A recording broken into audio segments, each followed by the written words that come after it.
You know that feeling, right? That really powerful pull to fit in with your friends, your classmates. We've all been there. So today, we're going to dive deep into the science behind that feeling. We're exploring the whole world of peer influence, and we're using some fantastic material from IGNOU, the People's University, to guide us. Okay, so let's just get right into it. The second you hear the words peer pressure, your mind probably jumps to all the bad stuff. But what if that's only half the story? What if this incredibly powerful social force could actually be, I don't know, a secret weapon for success? Let's find out. So, before we can even begin to tackle the pressure part, we got to understand the players in the game. First up, we're going to break down the fundamentals. Who exactly are our peers, and how do these super important relationships change as we grow up?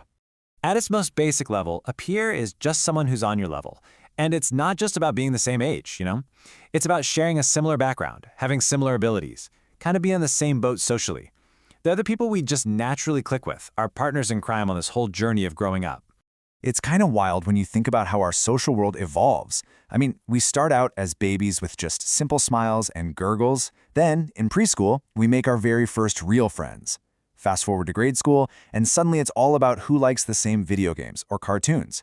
And then, adolescence hits, and boom, you've got the whole world of cliques and crowds. The jocks, the brains, the artists, and figuring out your social identity becomes a huge deal.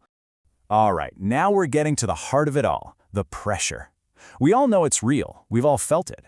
But it is so important to see it not as just one thing, but as a force that has two very, very different sides. It really is the definition of a double-edged sword. So what even is peer pressure, in technical terms? Well, it's any kind of influence, whether it's said out loud or just kind of implied, that comes from our friends and makes us change how we think or what we do. And the drive behind it all? It's one of the most powerful human motivators there is, the deep, deep desire to belong. And this is where that influence really splits into two. You've got the negative side, the one we all worry about, and for good reason, it can lead down some pretty rough paths. But that exact same force, that same social current, can be pointed in a positive direction. It could be the thing that inspires you to join a study group, to try out for the soccer team, to build better habits. It's the same energy, just flowing in completely opposite directions.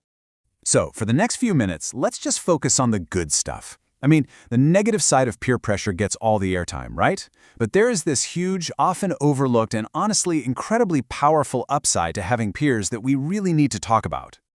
Look, our peer groups are basically like these essential social laboratories. They're where we find people who just get it outside of our family. It's a safe space to try on different hats and figure out who we are. It's where we learn teamwork, how to cooperate, how to see things from someone else's point of view. And crucially, it's how we start to become our own person, independent from our parents. Now get this, this is a real game changer. Research actually shows that for a student's success in school, their friend group can be more influential than their own family. And you might ask, why is that? Well, think about it. Your peers are in the trenches with you every single day. They share the same classes, the same teachers, the same struggles. That shared reality makes their influence incredibly powerful. So if we know this influence is so incredibly strong, the next question has to be, how can we actually intentionally use it for good? Well, this next part is basically the playbook. It's how places like schools can build an environment where positive peer influence isn't just a lucky accident. It's the whole point.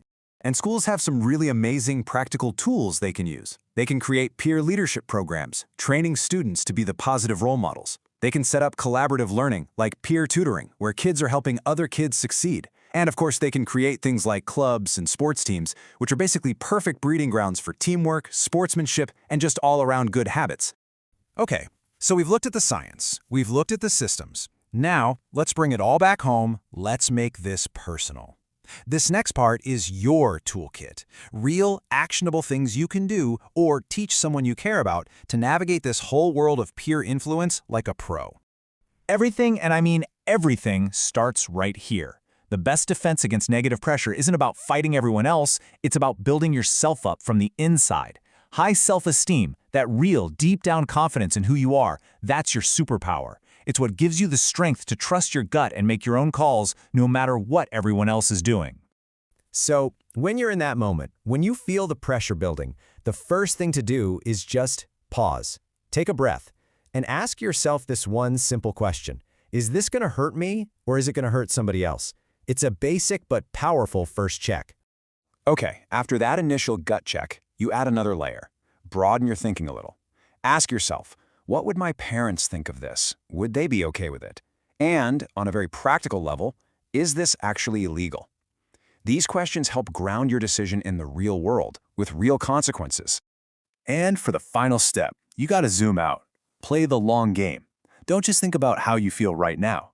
Project into the future. Ask, could this choice mess with my schoolwork, my future plans, or my health down the line? It forces you to think beyond the immediate pressure. And really, that brings us to the big idea at the end of all of this. Maybe we've been asking the wrong question the whole time. Maybe it's not about trying to avoid peer pressure, like it's some kind of storm you have to hide from. Maybe it's more like a powerful current in a river. It's always going to be there. So the real question isn't how to get away from it. It's how are you going to learn to steer?